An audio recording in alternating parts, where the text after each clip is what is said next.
प्रश्न है कि पूजा पाठ करने से कोई लाभ होता है या नहीं, मंदिर जाने से कोई लाभ होता है या नहीं। आप भी अपने प्रश्न पूछ सकते हैं, परमात्मा से संबंधित, धर्म से संबंधित, प्रक्रियाओं से संबंधित। तो जानते हैं कि वास्तव में पूजा पाठ करने से कोई लाभ होता है या नहीं।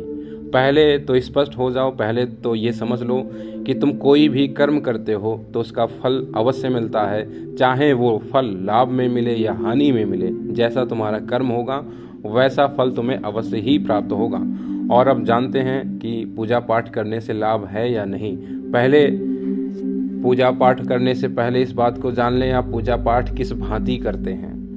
यदि आप भय से परमात्मा को भजते हैं, ध्याते हैं, मंदिर जाते हैं, सर झुकाते हैं तो कोई लाभ नहीं है। या फिर आप परमात्मा के सामने चौपतिया लेकर बैठते हैं, सारा ध्यान नियम में लगा देते हैं, तब भी कोई लाभ नहीं है।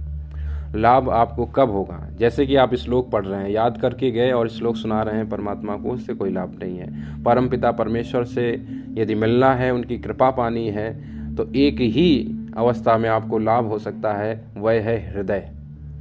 यदि आप बिना नहाए अवस्था में बैठे हुए हैं और एकदम से आपको ईश्वर की, परमात्मा की याद सताने लगे, याद आने लगे, तो परवाह मत करो कि नहाना है और फिर मंदिर जाना है। उसी अवस्था में उठकर मंदिर चले जाओ। भय से तुम कभी भी परमात्मा को ना भज सकते हो, ना पा सकते हो। तुम करते यही हो, भयभीत होकर मंदिर भी जाते हो, सर झुकाते हो और पूजा पाठ भी करते हो, भिखारियों की भांति कुछ पाने के लिए। भयवश नियमों का बंधन बांधते हो अपने ऊपर।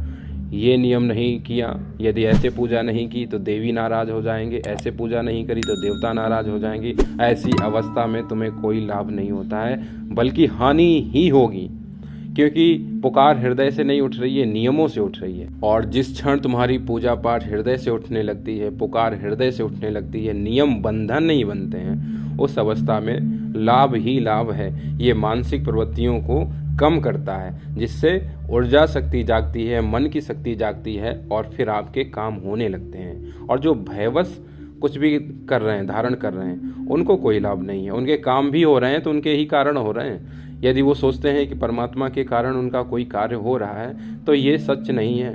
सत्य इतना ही है, जिस क्षण तुम हृदय से परमात्मा को पुकारते हो, तुम्हारी ऊर्जाएं जागती हैं, मानसिक शक्तियां जागती हैं, वह लाभकर है। और धीरे धीरे तुम और गहरे में उतरते हो, तो एक रोज़ परमात्मा को पकड़ ही लेते हो, देख ही लेते हो, उनकी कृपा पा ही लेते हो, उनके प्रेम में डूब ही जाते हो।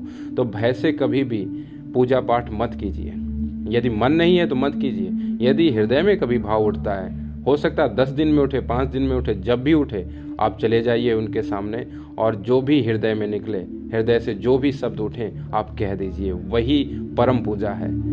बजाय आप यदि रोज़ बैठते हैं, सब कुछ करते हैं, नियम के बंधन में बनते हैं कि पहले आरती करनी है, फिर टीका लगाना है, फिर भोजन कराना है, प्रसाद करना है, और ये सब काम कर रहे हैं, फिर जल चढ़ाना है, तो उसका कोई लाभ नहीं। आप नियम के बंधन में हैं, जहाँ आप नियम भूल जाते हैं। बच्चों की भांति बच्चे जब पूजा करते हैं, उनकी पूजा परम पूजा है।